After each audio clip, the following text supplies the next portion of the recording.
ये आनंदपुर गांव था। गांव बेहद खुशहाल था।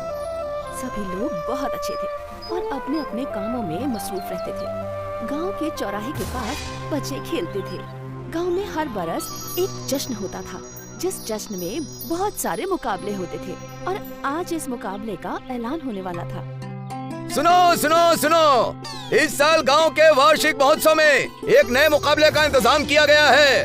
फैंसी ड्रेस मुकाबला। जो जीतेगा उसे चीफ गेस्ट के हाथ से इनाम दिया जाएगा।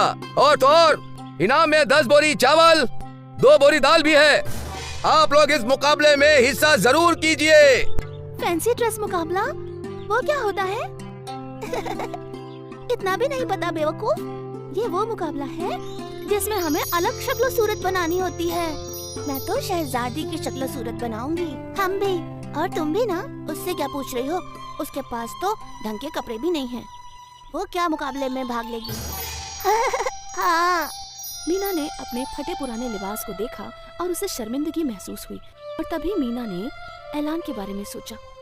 अगर हम प्रतियोगिता जीत गए तो हमारे घर में कई महीनों का राशन हो जाएगा, लेकिन हमारे पास तो कोई अच्छा लिबास नहीं है। अम्मी से पूछते हैं। मीना दौड़ते हुए घर पहुंची। उसकी माँ अनुराधा एक बेवा थी। अनुराधा को सिलाई का काम आता था, इसलिए वो दर्जी का काम करके अपना और अपनी बेटी का पेट पालती थी। उनकी माली हालत बेहद खराब हो चुकी थी। अम्मी, हमें फैंसी ड्रेस मुकाबले में हिस्सा लेना है। अब ये क्या नया? तुम तो हमारे हालात जानते ही हो ना मीना। हाँ अम्मी, पर इनाम 10 बोरी अनाज और 2 बोरी दाल है। ये सुनकर हमने सोचा कि अगर हम जीत गए तो कई महीनों का अनाज हमारे पास होगा। तो और आपको तो कपड़े सिलना भी आता है। कपड़े सिलने आते तो हैं बेटा, पर सिलने के लिए हमारे पास कपड़े कहाँ हैं? हमारे पास तो सिर्फ सफेद साड़ियाँ हैं। अगर उससे तुम्हारे लिए कुछ सिल पाऊँ तो बता दो। मीना सोचने लगी कि सफेद साड़ियों की वो कौन सा फैंसी लिबास बनवा सकती है। तभी उसे एक ख्याल आया। अम्मी, हम परी बन सकते हैं। परियां तो सफेद लिबास पहनती है ना? हाँ, लेकिन परियों के ड्रेस पर बहुत सारी सजावट होती है, जैसे मोती, फूल, चमकी। वो सब हम कहाँ से लाएंगे? आप लिबास बनाना शुरू तो कीजिए, हम कुछ न कुछ ढूंढ लेंगे। ठीक है। अगले रोज मीना खेलते खेलते जंगल में चली गई। वो अक्सर जंगलों में जाया करती। उसे तितलियों का पीछा करना और हिरणों के साथ खेलना बेहद पसंद था। और यूं ही वो जंगल के अलग जगह पर चली गई। ये कौन सी जगह है? हम पहले तो कभी यहाँ नहीं आए। उस जगह बहुत सारे रंग बिरंगे फूल थे और बीच में एक बड़ा सा पेड़ भी था। वाह, ये कितना खूबसूरत है। काश हम इन्हें अपने लिबास पर लगा पाते। तभी अचानक वो दरख्त बोलने लगा। बिल्कुल लगा सकती हो। ये कौन बोला? इधर देखो, इधर मैं हूँ। मीना को अपनी आंखों पर यकीन नहीं हो रहा था। वो दरख्त बोल रहा था और उसकी आंखें भी थीं। ये कैसे हो सकता है? हो सकता है क्योंकि तुम यहाँ जादुई जंगल में हो।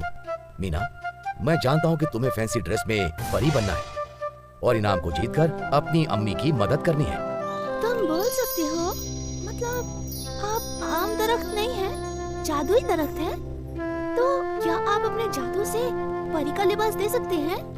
ना ना ना ना ना, मैं कोई परी अम्मी थोड़ी हूँ जो मैं जादू कर सकूं, लेकिन मैं तुम्हारी मदद कर सकता हूँ। वो कैसे? तुम्हें जो फूल पसंद है उन्हें तोड़ लो, फिर उन्हें अपने कपड़ों पर सिलवा लेना। पर फूल तो मुरझा जाएंगे ना?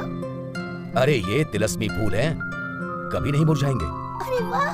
मीरा ने तुरंत रंग बिरंगे फूल तोड़ लिए। शुक्रिया बोलने वाले दरख्त। मुझे खुशी है कि मैं तुम्हारे मदद कर सका। तुम कामयाब हो। वो सारे फूल लेकर मीना घर गई। देखो मीना, तुम्हारा लिबास तैयार है। वाह! हम सजावट के लिए फूल भी ले आए हैं। फूलों से सजावट? ये तो मुरझा जाएंगे। नहीं अम्मी, ये जादुई फूल हैं, इन्हें कुछ नहीं होगा। मीना ने एक फूल सफेद लिबास पर रखा और वो फूल सफेद लिबास पर चिपक गया। इसी तरह बाकी सारे फूल भी लिबास पर चिपक गए। रंग बिरंगे फूलों से वो लिबास बेहद खूबसूरत लग रहा था। वाह, ये तो बेहद खूबसूरत है। माँ, लेकिन परी की छड़ी और पंख कहाँ हैं? अनुराधा ने अलमारी खोली और वहाँ से उसने पंख और छड़ी निकाल लिए, जो उसने पहले ही बनाकर रखे थे। शाम को गांव के मैदान में स्टेज लगा था। गांव के सारे बच्चे अलग अलग शक्ल सूरत में थे। कोई शहजादी, कोई जादूगर, कोई पंडित तो कोई डॉक्टर। राधा और प्रिया झगड़ रहे थे।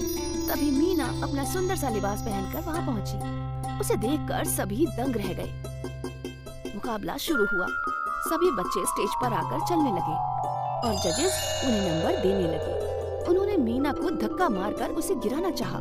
वो गिरने ही वाली थी कि अचानक वो हवा में अटक गई और सबके सामने असली परी आ गई। परी ने अपने जादू से मीना को हवा में उड़ा दिया। तुम अच्छी हो मीना, और अच्छे लोगों के साथ हमेशा अच्छा ही होना चाहिए।